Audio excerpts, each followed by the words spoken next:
আমি এখন আপনাদের সাথে শেয়ার করব সৌদি আরবের ফ্রি ভিসা। সৌদি আরবের ফ্রি ভিসা বলতে একটা জিনিস আছে যেটা আমরা সবাই ফ্রি ভিসা বলে জানি।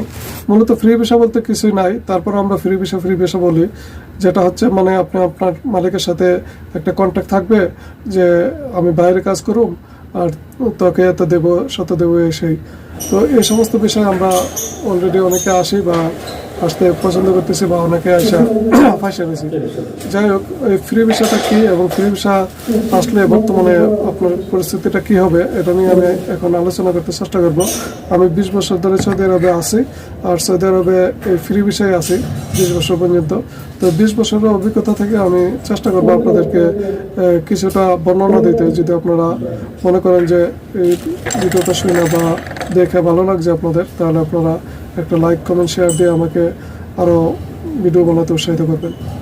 যাই হোক ভাই, 20 বছর কাটাই দিচ্ছি সৌদি আরবে ফ্রি ভিসা বলতে আলহামদুলিল্লাহ আগে এক সময় ভালো ছিল, অনেক টাকা পয়সা কামানো গেছে, অনেক কাজ ছিল, কাজের চাহিদা ছিল, বিশেষ করে অনেক ধরনের কাজ ছিল। আর মনে করেন যে মার্কেটে কাজ ছিল, ব্যাংকে কাজ ছিল, তারপরে আপনার কি বলে এটাকে ওই বিভিন্ন হোটেলের মধ্যে কাজ ছিল, তারপরে আপনার বিভিন্ন হসপিটালে কাজ ছিল। ফ্রি ভিসার লোকেরা ওই সমস্ত জায়গায় কাজ করতে পারতো। এখন আপনার ব্যাংকে তো কাজ নাই, ব্যাংকের কাজ টোটালি সৌদিদের হাতে। তারপরে আপনার হসপিটালে আছে ক্লিনারের কাজ টাজ কিছু, তাও নিজস্ব কোম্পানির লোক লাগবে, বাইরে কোনো লোক কাজ করতে পারবে না। তারপরে বড় বড় কোম্পানি তো এখন বাধ্যতামূলক কোম্পানির লোক লাগবে, অন্য কোনো লোক কাজ করতে পারবে না। তারপরে ছিল একটা ফুড ডেলিভারির কাজ বা বিভিন্ন ডেলিভারি ম্যানের কাজ। তো বিভিন্ন ডেলিভারি ম্যানের কাজ যেগুলো ছিল এগুলো দিনে দিন মানে কোম্পানির হাতে চলে গেছে। এখন ফ্রি ভিসার লোকরা এগুলো চাইলে করতে পারে না, এখন নিজস্ব কোম্পানির লোক নিজস্বভাবে ডেলিভারি দিতে হবে, এটাও মানে কোম্পানির হাতে চলে গেছে। তো সব কিছু মিলাইয়া মানে ফ্রি ভিসা বলতে আপনি যদি ফ্রি ভিসা আসেন তাহলে আসতে পারেন, তবে ফ্রি ভিসা মানে বাংলাদেশে একটা কথা আছে না, বিজনেস করেই আপনি জ্ঞানার হতে পারবেন। তো ফ্রি ভিসায় আসলে আপনি জ্ঞানার হতে পারবেন যদি আপনার কাজ জানা থাকে বা কাজের জায়গা থাকে, এটা হচ্ছে মূল কথা। আর আপনি কোম্পানির বিষয়ে আসবেন, চাকরি করবেন, চাকরি করে আপনি বেতন পাইবেন, খাওয়া দেয়া হয়তো আপনার সমান সমান থাকবে, তেমন কিছু করতে পারবেন না। ফ্রি ভিসা আসলে আপনি করতে পারবেন অনেক কিছু, আবার ফ্রি ভিসা আসলে আপনি বেকারও হতে পারেন। যেমন ধরেন অনেকেই বর্তমানে ফ্রি ভিসা এসা বসে রয়েছে, কোনো কাজ পাইতেছে না, কোম্পানিতেও ঢুকতে পারতেছে না, তারপরে কোনো রকমের কাজের সুবিধা করতে পারতেছে না, অনেক কষ্টে জীবনযাপন করতেছে ফ্রি ভিসায় আইসা, মানে আগের মতো চাহিদা নাই।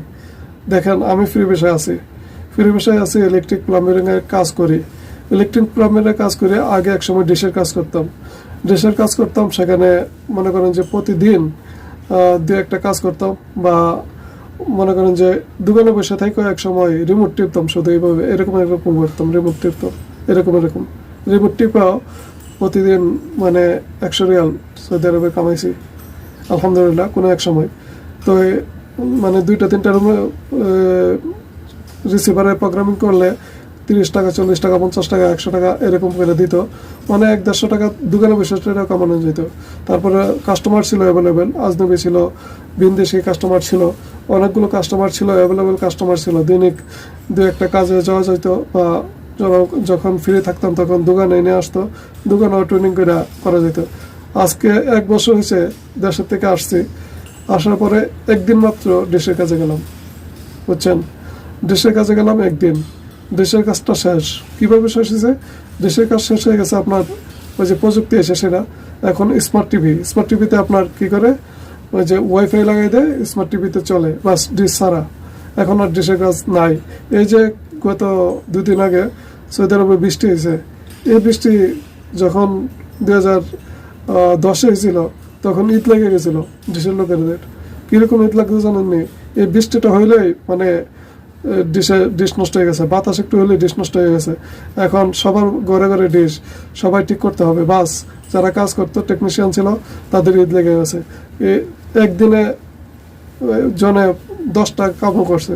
10টা কাম একজনে যদি আপনার মনে করেন যে নিম্নে 50 টাকা করে 10টা কামে 500 টাকা একদিনে কামাইছে, এটা হচ্ছে নিম্ন স্তরের রেট। আর উপরে তো 20টা পর্যন্ত করছে। একটু একটু সমস্যা হয়েছে, কোনোটাতে তার জোড়া দিয়ে দিছে, কোনোটাতে একটু লাড়া দিয়ে দিছি, বাস হয়ে গেছে। আমার মতো যারা ছিল, আমি তো ছোটখাটো মানে মোয়াল্লেম ছিলাম, কিন্তু আমার চেয়ে বড় যারা ছিল তারা অনেক টাকা কামাইছে, আমিও আলহামদুলিল্লাহ কামাইছি। তো এগুলো প্রযুক্তির কারণে এখন শেষ হয়ে গেছে। তো এগুলো প্রযুক্তির কারণে শেষ হওয়ার কারণে আমাদের কিন্তু কাজের চাহিদা কমে গেছে। এই একদিক দিয়ে চাহিদা কমে গেছে কাজের।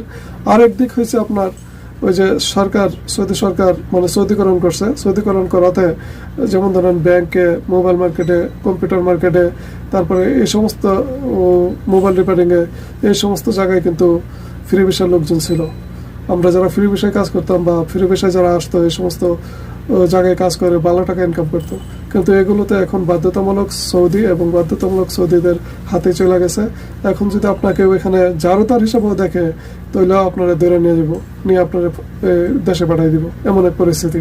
তো এখন এই পরিস্থিতিতে আপনারা যারা সৌদি আরবে ফ্রি ভিসা আসতে চান, তো আপনাদেরকে একটু আমি বিস্তারিত বললাম যে ফ্রি ভিসা আসবেন কিনা।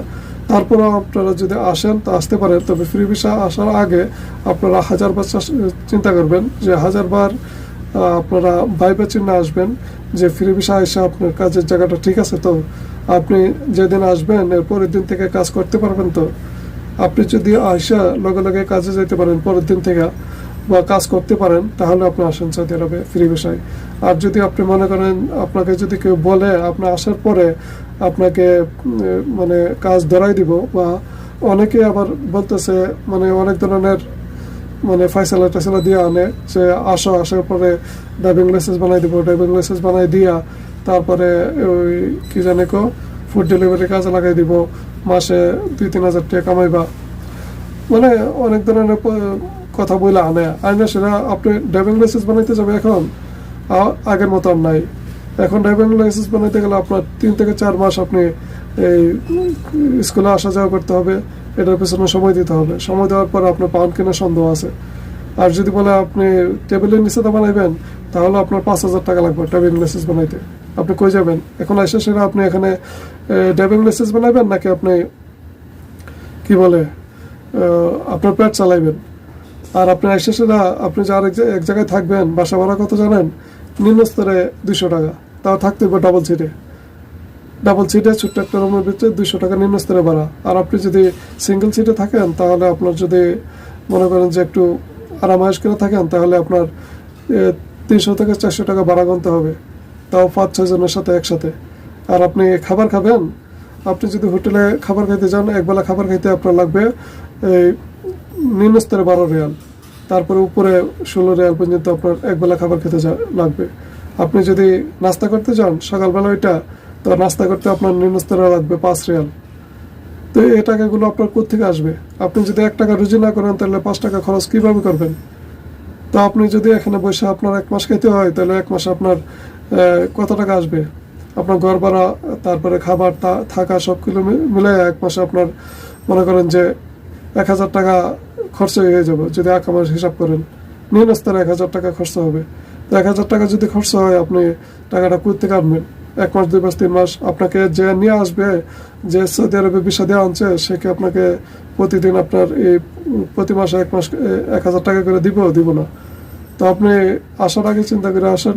আর যার কাছ থেকে ভিসা নেবেন, তার কাছ থেকে আপনি বুঝে শুনে আসেন যে সে কাজ দিবে কিনা, এবং সে কাজ দিলে আপনাকে কি সে বেতন দিবে নাকি আপনি প্রোডাকশনের উপর কাজ করবেন। আপনি যদি প্রোডাকশনের উপরে কাজ করেন, তাহলে সে কিভাবে দিবে, আপনি কিভাবে টাকাটা পাবেন, সবকিছু বুঝে শুনে তারপরে আপনারা আসেন ফ্রি ভিসায়। আর যদি আপনারা দেখেন যে না, ফ্রি ভিসায় এসে আপনার কাজের জায়গা নাই, কাজ করতে পারবেন না, তাহলে আপনি ফ্রি ভিসায় আইসেন না, কোম্পানির বিষয়ে আসেন। কোম্পানির বিষয়ে আসলে কোম্পানি যদি আপনাকে কাজ দেয়, আপনি যদি কাজ ভালো পান, তাহলে আপনি মনে করবেন যে হয়তো বেশি একটা পাবেন না, তারপরও মোটামুটি চলাফেরা আপনি চলতে পারবেন, অন্তত বসে খাইতে হবে না।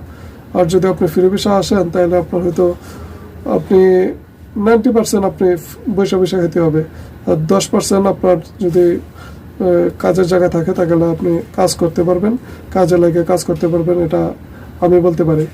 বাকিটা আপনাদের যদি কোনো আত্মীয় স্বজন থাকে বা আপনারা যদি মনে করেন যে আপনাদের আত্মীয় স্বজন থেকে জানবেন, তো আপনারা যাই না শুনে তারপরে আসেন। এটাই ছিল আমার মূল কথা। তো আমি আশা করি আপনাদের ভিডিওটা ভালো লাগছে। যদি ভালো লেগে থাকে বা আপনারা যদি কোনো কিছু জানতে পারেন, তাহলে আমার এই ভিডিওটা থেকে একটু লাইক কমেন্ট শেয়ার করে আমাকে আরও ভিডিও দেওয়ার জন্য উৎসাহিত করবেন, ভিডিও বানানোর জন্য উৎসাহিত করবেন। আর এই ভিডিওটা যেন অন্যরা দেখে একটু উপকৃত হতে পারে বা কোনো কিছু সৌদি আরব সম্বন্ধে জানতে পারে, এর জন্য আপনি চাইলে শেয়ার করতে পারবেন, শেয়ার করে দিতে পারেন। আর যদি না করেন তা তো আর কিছু করার নাই। আমি চেষ্টা করছি আপনাদেরকে আমার সামর্থ্য মতো একটু বোঝানোর জন্য, বাকিটা আমার ব্যর্থতা। যাই হোক, এই ছিল আজকের ভিডিও। ধন্যবাদ সবাইকে, ভালো থাকবেন। আল্লাহ আপনাদের সকলকে মঙ্গল করুক। আল্লাহ হাফিজ।